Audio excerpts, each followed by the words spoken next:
Zare Pacahya Amalia dengan NIM 2311097. Saya dari Prodi Pendidikan Agama Islam kelas 4C. Baik, di sini saya akan membahas 6 kompetensi yang harus dimiliki oleh guru PAI. Tugas ini yaitu adalah tugas inovasi orientasi baru inovasi pembelajaran PAI. Nah, adapun 6 kompetensi yang harus dimiliki guru PAI. Yang pertama yaitu kompetensi pedagogik.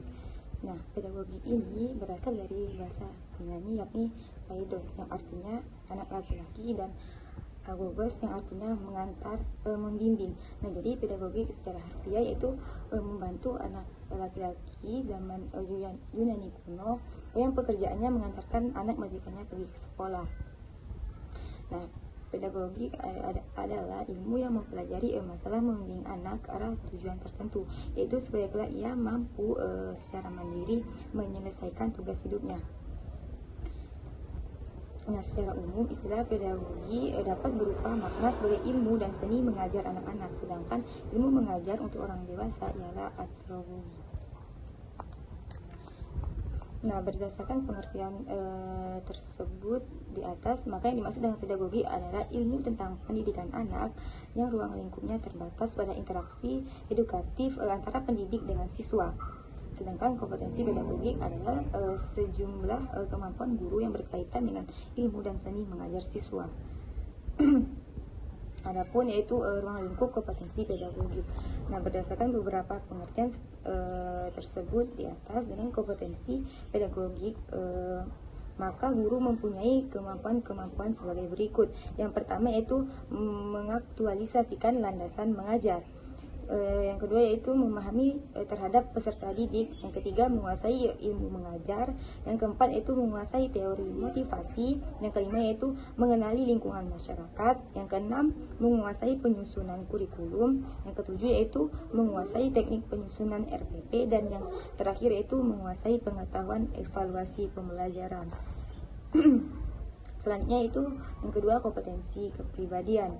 Nah, kompetensi kepribadian ini adalah kompetensi yang berkaitan dengan perilaku pribadi guru itu sendiri, yang kelak harus memiliki nilai-nilai luhur sehingga terpancar dalam perilaku sehari-hari.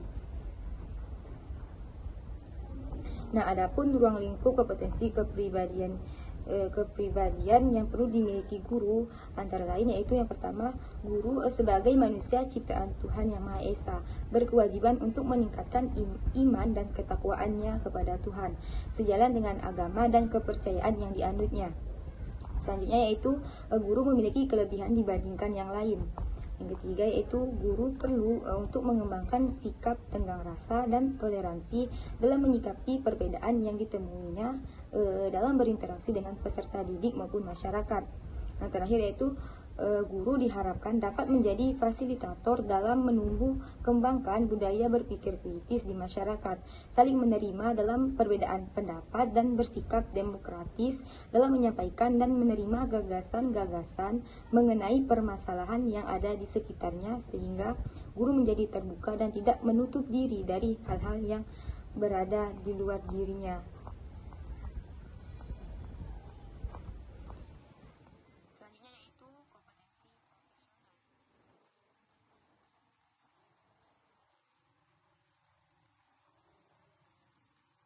Tugas pendidikan dan pengajaran kompetensi di sini meliputi pengetahuan, sikap dan keterampilan profesional baik yang bersikap pribadi, sosial maupun akademis.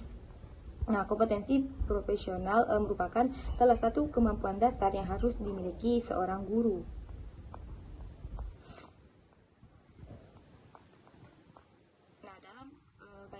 Profesionalisme guru nyata menyebutkan ada 3 ciri. Yang pertama itu guru yang profesional harus menguasai bidang ilmu pengetahuan yang akan diajarkan dengan baik, benar-benar dengan seorang ahli bidangnya.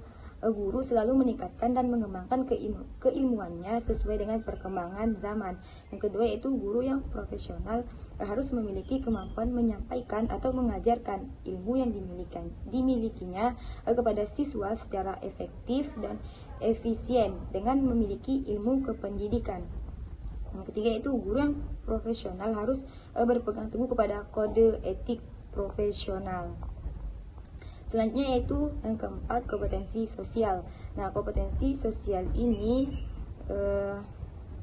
dalam Pemerintah Nomor 19 Tahun 2005 pada pasal 28 ayat 3 ialah kemampuan pendidik sebagai bagian dari masyarakat untuk berkomunikasi dan bergaul secara efektif dengan peserta didik, sesama pendidik, tenaga kependidikan, orang tua atau wali peserta didik, dan masyarakat sekitar.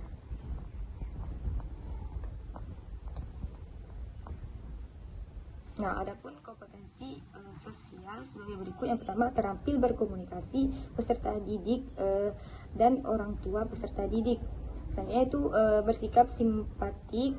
Selanjutnya dapat bekerja sama dengan dewan pendidikan atau komite sekolah. Selanjutnya pandai bergaul dengan kawan bekerja dan mitra pendidikan. Yang terakhir itu memahami dunia sekitarnya atau lingkungan.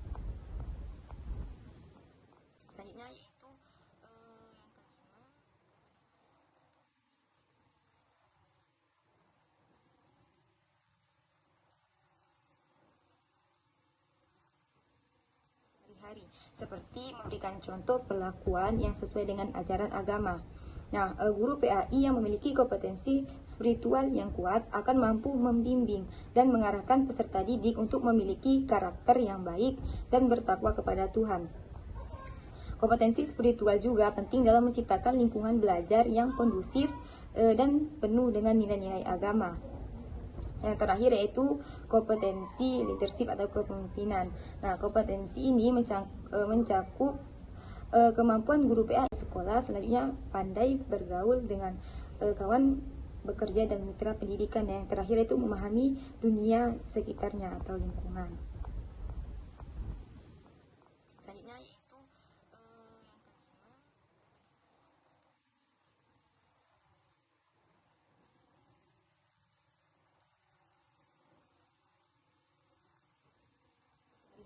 seperti memberikan contoh perlakuan yang sesuai dengan ajaran agama. Nah, guru PAI yang memiliki kompetensi spiritual yang kuat akan mampu membimbing dan mengarahkan peserta didik untuk memiliki karakter yang baik dan bertakwa kepada Tuhan. Kompetensi spiritual juga penting dalam menciptakan lingkungan belajar yang kondusif dan penuh dengan nilai-nilai agama. Yang terakhir yaitu kompetensi leadership atau kepemimpinan. Nah, kompetensi ini mencakup kemampuan guru PAI untuk merencanakan, mengorganisir, melaksanakan, dan mengevaluasi kegiatan pembudayaan agama di sekolah. Nah, guru PAI yang memiliki kompetensi kepemimpinan yang baik akan mampu menggerakkan dan melibatkan seluruh pihak dalam kegiatan pembudayaan agama sehingga dapat mencapai tujuan yang diharapkan. Nah, kepemimpinan guru PAI juga penting dalam memberikan pelayanan yang baik bagi peserta didik serta mendorong mereka untuk menjadi pribadi yang berintegritas dan berakhlak mulia. Baik, itu saja yang dapat saya sampaikan. Apabila ada kata-kata yang salah, saya mohon maaf. Kepada Allah saya mohon ampun. Wabillahi taufik wal hidayah. Wassalamualaikum warahmatullahi wabarakatuh.